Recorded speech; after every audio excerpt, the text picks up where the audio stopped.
안녕하십니까. 오늘은 15억 이상 되는 아파트, 20억이든 25억이든 초고가 아파트 누가 사느냐, 이런 질문에 대해서 같이 한번 생각해 보는 시간을 가지도록 하겠습니다. 흔히들 우리는 20억 아파트, 15억 아파트, 10억 이상 되는 아파트 누가 매수할까, 이런 궁금증, 특히 지금과 같이 코로나 대유행 이런 상황에서 모든 사람이 어려운 시기를 보내고 있는 이런 상황에서 과연 이렇게 고가의 아파트를 누가 살 수 있겠느냐. 그래서 아파트 가격은 미친 가격이다.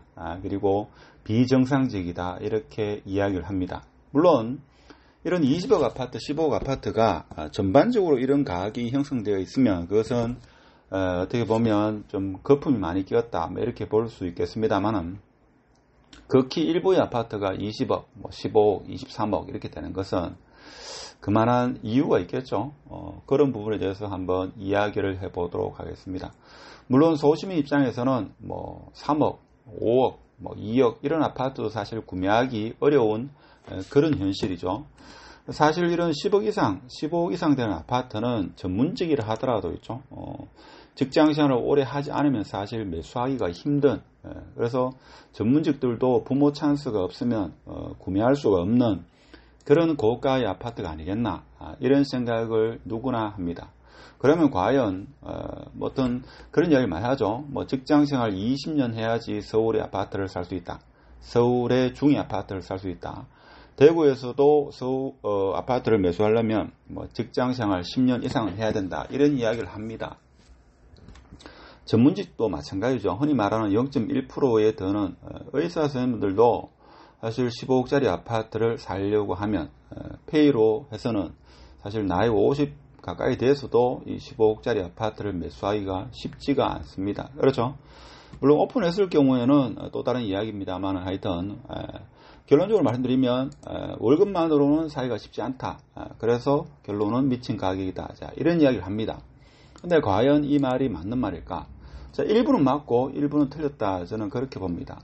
그러면 20억짜리는 15억을 가진 사람이 매수할 거고 15억짜리 아파트는 13억, 10억을 가진 사람이 매수할 거다 이거죠. 그래서 조금 더 우리는 살면서 좀 오늘보다는 내일이 더 나은 삶이기를 희망합니다. 그래서 여러분 이사 갈 때 물론 비즈니스적으로 아주 어려움에 처하면 지금 살고 있는 아파트보다도 좀 하위의 어떤 평수를 줄여가지고 이사를 하겠지만 보통 일반적으로 있죠. 자기가 살고 있는 아파트보다도 좀 더 위치가 좋고 좀 더 새 아파트면서 그런 쪽에 우리는 이사 가기를 원합니다. 그렇죠? 물론 한 65세, 70세 돼가지고 애들도 다 결혼하고 분가했을 경우에는 아파트 평수를 줄이는 경향이 있습니다만은 생애 전 주기에 봐서는 보통은 결혼하고 나서 조금 더 나은 그런 아파트로 이사 가고자 하는 게 일반적이다. 그래서 직장 생활을 해가지고 적금을 해가지고 집을 사는 게 아니고 처음에는 1억짜리 혹은 3억짜리 아파트를 매수하고 그 다음에 5억, 7억, 10억 좀 더 좋은 아파트로 이사 가는 게 일반적이다. 그래서 신문에서는 15억짜리 아파트 직장 생활 30년 해도 못 산다. 이렇게 자극적인 제목을 이렇게 사용하는 이유는 단지 시청자의 관심을 끌기 위한 거다. 이렇게 보시면 되겠습니다. 그래서 이런 고가의 아파트는 전문직을 가진 사람이 매수하는 게 조금 더 많겠지만 기존 주택을 소유한 사람들이 자기보다 몇 억 더 좋은 위치에 있는 그런 아파트를 매수하는 게 일반적이다. 이렇게 이해하시면 되겠습니다. 그래서 결론적으로는 미친 가격이 있을 수 있겠지만 시장에서는 정상 가격, 비정상 가격은 없다 하는 겁니다. 그러면 여러분이 생각할 때는 샤넬 가방, 가방은 제가 잘 모릅니다만 자동차 같은 경우에 포르쉐, 비싼 자동차 같은 경우에도 가방 한 개에 뭡니까? 몇 천만 원이 되는 그런 가방을 서로 못 사서 난리다 이거죠. 자, 그런 가방의 가격은 미친 가격이냐? 그렇지 않다 이거죠. 자, 그것을 매수하는 사람은 그만한 가치가 있고 반드시 그것을 소유해야 되는 어떤 그들만의 이유가 있겠죠. 포르쉐도 마찬가지입니다. 자동차는 원래 뭡니까? 이동의 수단이었는데 어떻게 보면 마케팅으로 인해 가지고 포르쉐 자동차를 몬다라는 그 어떤 마케팅적인 있죠. 그런 이유로 인해 가지고 구매하는 경우, 물론 일부에서는 안정성을 이야기해서 하는 이야기도 있습니다만은 하여튼 이것도 매매가 되면 가격이다 그죠. 가격이 존재할 거다. 가격이 존재하는 거지 정상 가격, 비정상 가격, 미친 가격 뭐 이것은 단지 가격일 뿐이다 이거죠.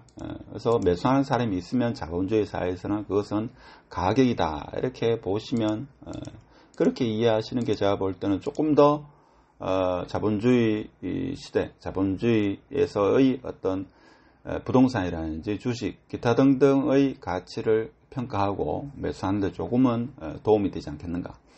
그래서 특히 좀 초고가 아파트 같은 경우에는 경제 논리에 의해서 이것이 설명되는 게 아닙니다. 경제 논리나 상식에 의해서 저 아파트 가격이 20억이다 이렇게 저는 형성된다고 보지 않습니다.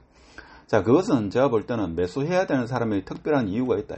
흔히 말해서 제가 볼 때는 이 두 가지 이유인데, 자, 어떻게든 간에 그 인근에 살고 싶어 하는 그 지역을 반드시 들어가야 되는, 흔히 말해서 살고 싶다 이거죠. 그 아파트에 살고 싶다.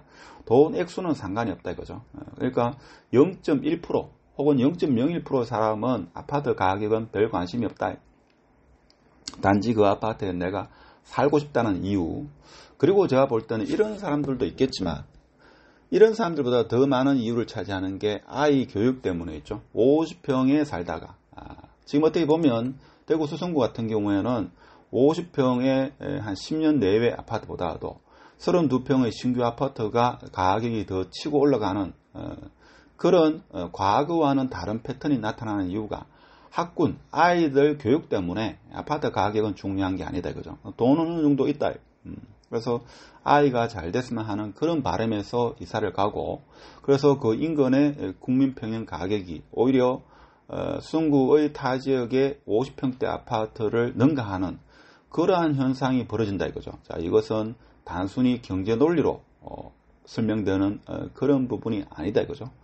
매수해야 되는 매수자가 반드시 그 이유가 있다 이거죠. 돈은 중요한 게 아니다. 아이의 미래와 그리고 내가 살고 싶다. 뭐 이런 이유 그로 인해 가지고 초고가 아파트는 매매가 된다. 저는 그런 생각이 듭니다. 그래서 아파트 가격이 여러분이 생각하는 그런 가격, 여러분은 설사 물론 대체적으로 부유하시겠지만 여러분보다 훨씬 더 부유한 사람은 아파트 가격은 중요하지 않다. 그 외적인 부분이 더 중요하다. 이렇게 받아들이시면 서울 아파트 한강을 바라보는 아파트가 평당 1억 이상이 되는 것도, 서울에는 이러한 현상이 제가 볼 때는 한 3년 5년 전부터 아파트 가격은 중요하지 않다 이렇게 형성이 많이 되었고, 대구 같은 경우에도 그러한 흐름이 앞으로도 이어지지 않겠나 그런 생각을 해봅니다. 오늘은 이 정도 하고 마치도록 하겠습니다. 감사합니다.